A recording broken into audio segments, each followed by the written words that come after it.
Vamos, nesta noite, com a graça de Deus, estudar um pouco da Palavra de Deus e também da história da Igreja. É um privilégio estar aqui com vida, paz e saúde nesta noite, encontrar os irmãos. E o tema, ele pode ser um tanto curioso para nós, visto que, como eu tinha dito, o cristianismo ele surge de uma maneira que poderia levantar todos os preconceitos possíveis.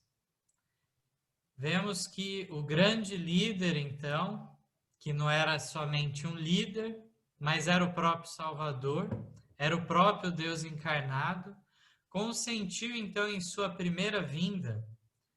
Antes dele vir em glória, ele teve o propósito, então, de redimir a raça pecadora. Para isso, ele precisava, então, ser o substituto na cruz, em favor de nós. Quando nós analisamos isso, vemos que os escritores do Novo Testamento, eles não esconderam este fato de maneira alguma e mostraram todo o horror que foi aquele momento que parecia de total fracasso para aquela igreja que fazia 3 anos e meio que existia. Cristo, então, no início do seu ministério, ele chama, então, os 12, depois se somou mais apóstolos, mais pessoas, e, no entanto, aquele momento em que eles sempre estavam na expectativa de melhorar e Cristo, então, resolver os problemas temporais deles, foi um momento de aparente fracasso. E aí, então, nós encontramos, por fim, a história do adventismo, que aqui, de maneira alguma, quero dizer que não seja uma fé cristã, mas sim uma ramificação que se deu pelo caminho e não foi sem razão, sem motivo para tal. Assim como o cristianismo surgiu como uma ramificação do judaísmo. Então, nós vemos que em cada fase, de judaísmo para cristianismo e de cristianismo para adventismo, houve mudanças grandes. O momento em que surge o adventismo, ao mesmo tempo que estava fervilhando de pessoas preocupadas com o fim dos tempos, pessoas religiosas, havia aqueles otimistas que achavam que o mundo iria melhorar e entraríamos num milênio de paz antes que Cristo finalmente voltasse à Terra para ser rei. No entanto, aparece a mensagem adventista nos Estados Unidos através de Guilherme Miller, onde ele apresenta uma visão pessimista disso tudo, mostrando então que na realidade Cristo viria no momento difícil, no momento em que as pessoas estivessem mais afundadas no pecado, mais distantes de Deus, assim como é apresentado em Mateus 24, e por fim, então, essas pessoas viriam, então, teriam a oportunidade de decidir, dentro de pouco tempo, a sua salvação. Viver de acordo com o que Cristo pede ou, então, aproveitar os poucos anos que havia ainda de tempo para este mundo. Nós encontramos, diante disso, uma situação grave, porque aqueles primeiros adventistas, entre aspas, não havia nenhuma organização, nenhuma denominação, nada disso. Eles tinham, na realidade, começado uma pregação com marcação de data. Algo que mais tarde, então, seria visto como equivocado e nunca mais repetiria. Infelizmente, outros grupos continuaram marcando datas. Aqui não vamos citar nomes, mas encontramos o adventismo aprendendo a lição no primeiro caso. A data marcada era 1844. Com mais exatidão, chegaram ao dia 22 do mês de outubro. Esse fator que eles passaram naquele momento, nós encontramos relatado numa profecia em Apocalipse 10, que eu gostaria que os irmãos acompanhassem rapidamente a leitura. No capítulo 10 de Apocalipse, nos versos 8 a 11, de uma maneira simbólica, é apresentado como foi aquela experiência daqueles que participaram da pregação, da proclamação da breve volta de Cristo de 1798 até 1844. A experiência deles está relatada aqui a partir do verso 8 de Apocalipse 10, que diz: E a voz que eu do céu tinha ouvido tornou a falar comigo e disse: Vai e toma o livrinho aberto da mão do anjo que está em pé sobre o mar e sobre a terra. E fui ao anjo, dizendo-lhe: Dá-me o livrinho. E ele disse-me: Toma-o e come-o, e ele fará amargo no teu ventre, mas na tua boca será doce como mel. E tomei o livrinho da mão do anjo e comi-o na minha boca, e era doce como mel, e havendo-o comido, o meu ventre ficou amargo. Então, nesse relato, nós vemos que, de fato, foi muito maravilhoso, foi agradável para eles saírem proclamando que em pouco tempo Cristo voltaria. À medida que se aproximava 1844, eles intensificavam a sua pregação. E aí, então, nós encontramos essa situação de desapontamento. Nós bem sabemos que Cristo não veio na data marcada por eles. Na realidade, eles tinham estudado a fundo vários pontos nos livros de Daniel e Apocalipse, as profecias, e, no entanto, desconsideraram outras coisas. Eles viram, por exemplo, que em Apocalipse 14 encontrava-se as mensagens finais destinadas ao mundo. Então, em Apocalipse 14, eles viram que tinha um primeiro anjo com uma primeira mensagem, tinha um segundo anjo com uma segunda mensagem, mas eles não se preocuparam em relação à mensagem de um terceiro anjo, que ainda estava adiante para eles. Nós encontramos esse fato no verso 11, que finaliza esse capítulo 10, que declara: E ele disse-me, importa que profetizes outra vez a muitos povos, e nações, e línguas, e reis. Então nós vemos nessa situação que, de fato, é muito significativa a própria profecia que mostrava que, de fato, ainda que fosse maravilhosa aquela pregação, eles iam se deparar com algo amargo, porque não se cumpriria o que eles predisseram. Por outro lado, nós vemos que a mensagem divina é que ainda havia mais caminho para seguir. Não estava finalizado. Importa que profetizes outra vez a muitos povos, nações, línguas e reis.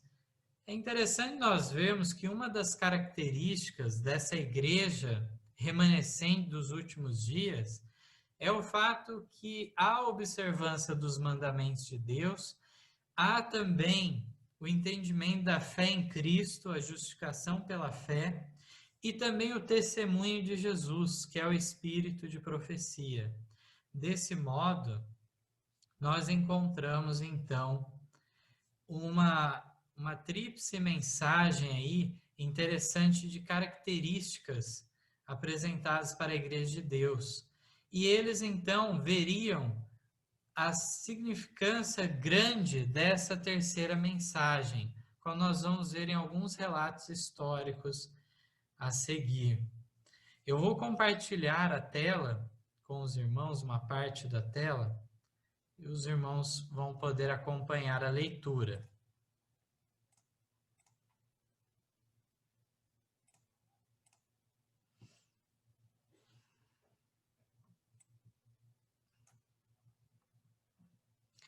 Então aqui nós encontramos um primeiro relato histórico.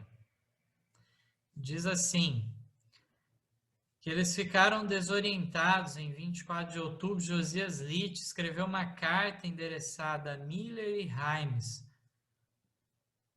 observando que é um dia nebuloso e escuro aqui. As ovelhas estão dispersas e o Senhor ainda não veio. Henry Emmons conta sua experiência. Esperei durante toda a terça-feira, 22 de outubro, mas o querido Jesus não veio. Esperei toda a manhã da quarta-feira, sentindo-me fisicamente bem, como sempre me senti. Mas depois do meio-dia comecei a me sentir fraco. E antes que escurecesse, eu precisava de alguém para me ajudar a me recolher ao quarto, visto que meu vigor natural estava me deixando rapidamente. Fiquei prostrado durante 2 dias, sem qualquer dor, doente de decepção. Ira Edson posteriormente também escreveu: nossas mais caras esperanças e expectativas foram malogradas, e nos sobreveio tamanho espírito de pranto como nunca dantes o experimentamos. Parecia não ser comparável à perda de todos os amigos terrenos. Choramos e choramos até o dia amanhecer.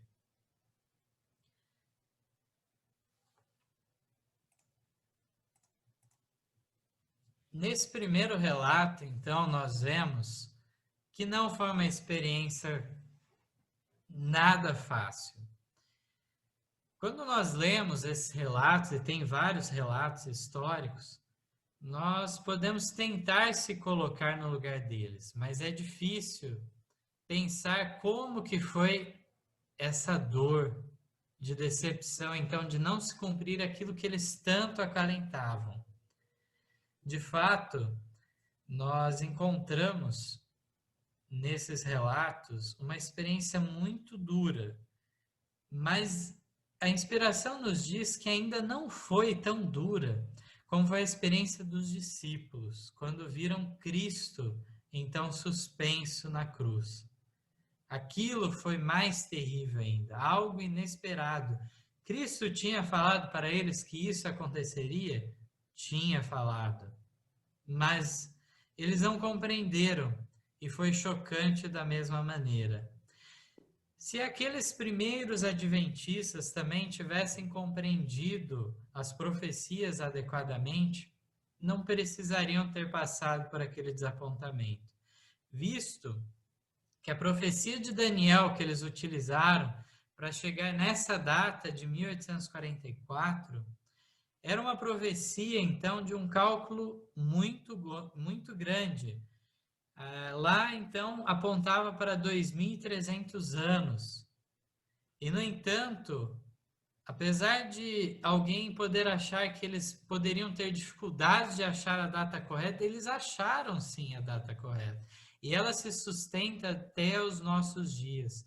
O período apontado, então, nas profecias de Daniel 8 e 9, apontam para o começo do decreto de Artaxerxes entrar em vigor para a restauração de Jerusalém no ano 457 a.C., passa então pelo batismo de Cristo no ano 27 depois de Cristo, a morte de Cristo no ano 31 e depois ano 34 o apedrejamento de Estevão, até chegarmos então a 1844 que termina esse período profético. Eles fizeram os cálculos matemáticos e acertaram. Olhando dia, mês e ano, isso então chegava ao seu fim no dia 22 de outubro. E, no entanto, apesar de toda essa descoberta maravilhosa, eles não tinham compreendido o evento que deveria ocorrer naquele término do período que Daniel falava. Daniel falava de uma purificação do santuário ao fim desse período. E eles então não compreenderam, acharam que aquilo significava a terra toda passando por uma purificação para que Cristo reinasse. mas a mensagem do terceiro anjo lançava luz. E o terceiro anjo veio e iluminou passado, presente e futuro. E desse modo, eles foram capazes de compreender o que de fato tinha ocorrido. Eu gostaria então de compartilhar novamente a tela para fazer mais umas leituras aqui.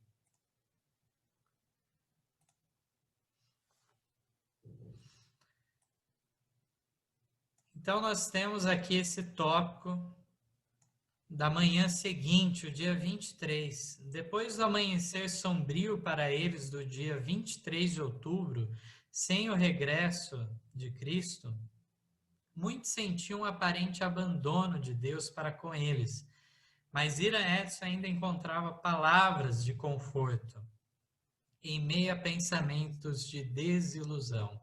Não o consideremos assim, irmãos. Há um Deus no céu. Ele se nos tem manifestado em bênçãos, no perdão dos pecados, na redenção, e não nos faltará agora. Em breve será desvendado este mistério. Então, aqui nós vemos um trecho retirado do livro História de Nossa Igreja, página 180.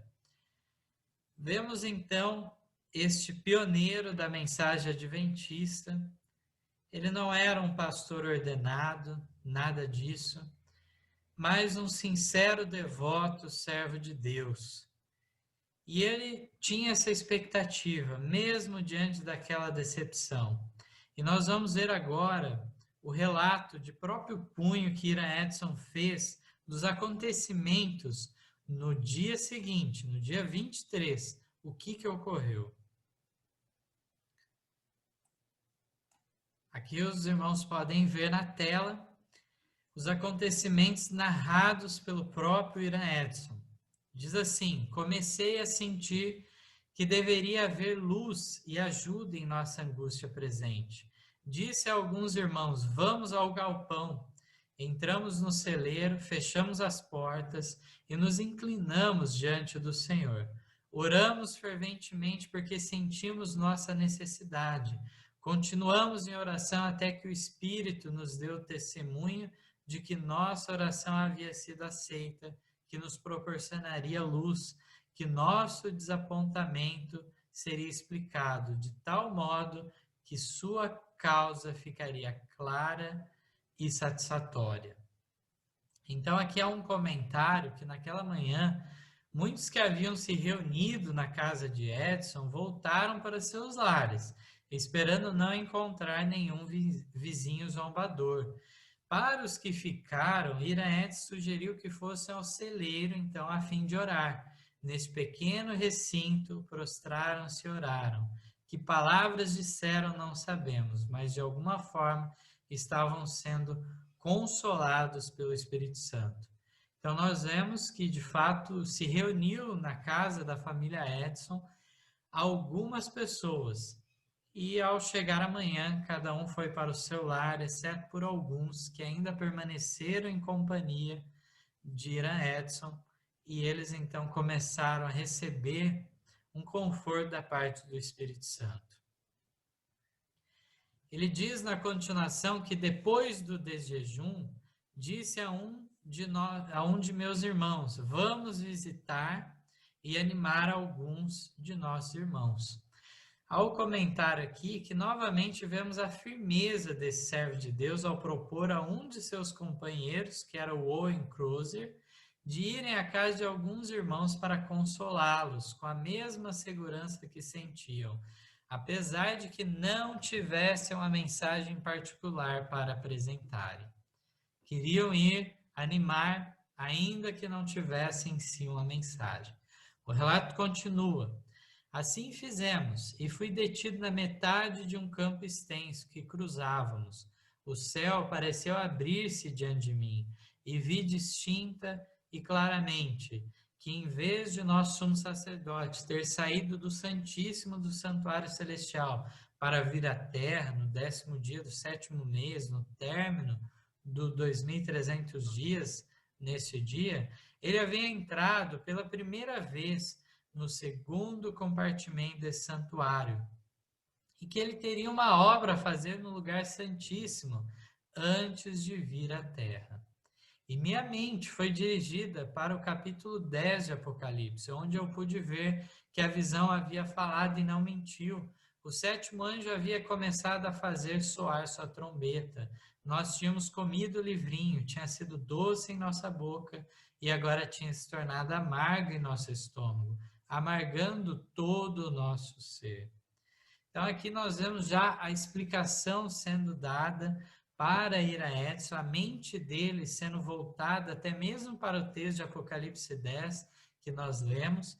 E aqui diz então que ele viu distintamente no céu, em visão, então, quando ele estava cruzando aquele campo, ele viu a passagem de Cristo de um compartimento do santuário celestial para o outro, para começar uma obra especial.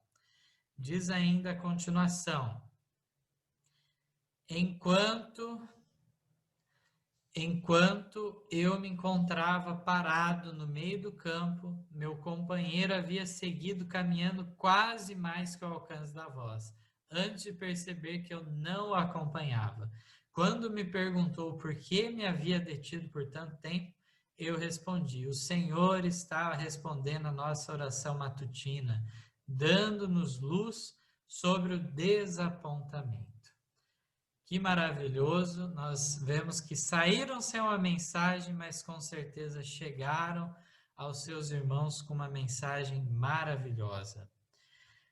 Os resultados aqui, finalizando essa leitura, nós vemos que era como se Deus estivesse dizendo a Edson e nós no nosso tempo: mas deixarei no meio de ti um povo modesto e humilde, que confia em o nome do Senhor. Sofonias 3:12. Encontramos então, deste modo, nessa leitura que fizemos, o começo do Adventismo em sua forma plena, com a tríplice mensagem angélica, daqueles anjos de Apocalipse 14 que nós falamos. Vemos que, de fato, tinha sido um grande movimento adventista antes dessa data. Várias pessoas se uniram e se juntaram, então, só nos Estados Unidos, mais de 50 mil pessoas. Havia outros também expectantes. E nós vemos, então, que em todo o mundo essa mensagem do breve advento de Cristo foi avançando a todos os postos missionários. E aí nós encontramos, de fato, essa decepção no meio do caminho. Parecia que era o fim da história.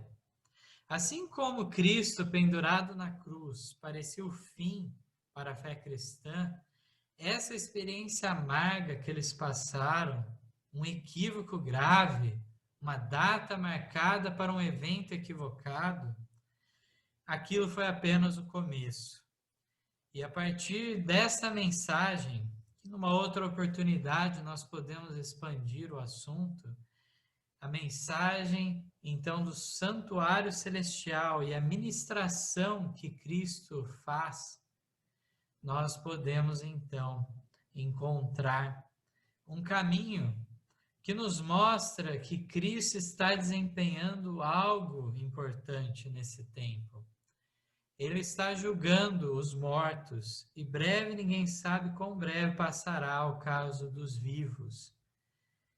E na augusta presença, então, de Deus, Cristo estando lá como o nosso intercessor, o nosso advogado, e o Espírito Santo sendo aquele outro consolador que trabalha no nosso coração, em nossa consciência, comovendo-nos para que nós nos expressemos de acordo, essa atuação está no presente. E chegará ao fim, não sabemos quão breve. E aí veremos as cenas finais que ocorrerão, aonde vindicará o caráter de Cristo diante do universo, onde será apresentado que realmente Deus foi justo, tanto na salvação de alguns, tanto na condenação de alguns. Eu gostaria de finalizar minha participação lendo um último texto aqui em Hebreus, no capítulo 10. Hebreus 10, versos 36 ao 39, nos dá uma recomendação maravilhosa. Possamos perseverar, então, na mensagem aqui, nesses textos do apóstolo Paulo deixados para nós. Porque necessitais de paciência, para que depois de haverdes feito a vontade de Deus, possais alcançar a promessa. Porque ainda um pouquinho de tempo, e o que há de vir virá, e não tardará. Mas o justo viverá pela fé, e se ele recuar, a minha alma não tem prazer nele. Nós, porém, não somos daqueles que se retiram para a perdição, mas daqueles que creem para a conservação da alma. Amém.